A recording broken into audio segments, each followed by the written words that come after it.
ဖေလို့ယောက်ျားလေးရဖုံးကန်ရှိရ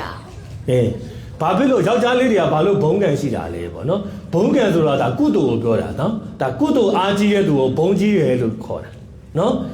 ကုသိုလ်ကောင်းမှုနေတဲ့သူကိုဘုံကန်နေတယ်လို့ခေါ်တာရေဘောအားဖြင့်ပြောတဲ့အပြောဖြစ်တယ်မှန်တဲ့အဲ့ဒီယောက်ျားလေးတိုင်းဘုံကန်ရှိတာလားတော့မဟုတ်ဘူးနော်ယောက်ျားလေးဘုံကန်ရှိတာမဟုတ်ဘူးဟုတ်ပြီနော်ဘုံဘုံတို့တချို့ကထင်ကြတာယောက်ျားလေးတိုင်းဘုံကန်ရှိတယ်လို့ထင်တာမဟုတ်ဘူးဘုံကန်ဆိုတာကုသိုလ်ကောင်းမှုအားကြီးတချို့တက္ကမတွေတချို့အမျိုးသမီးတွေမိမိတို့ကလည်းအဲ့လိုမျိုးဒါကုသိုလ်တွေပို့လုပ်မယ်နော်အဲ့လိုတရားတွေလည်းပို့ထိုင်းမယ်ဘုံဘုံပြောသလို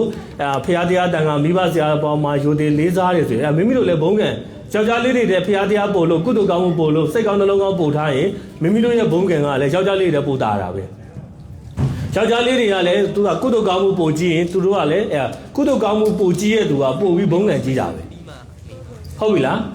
မိန်းကလေးဖြစ်တိုင်းဘုံကန်နေတာမဟုတ်ဘူးပြီးတော့တချို့ကြတော့လေသူတို့ရဲ့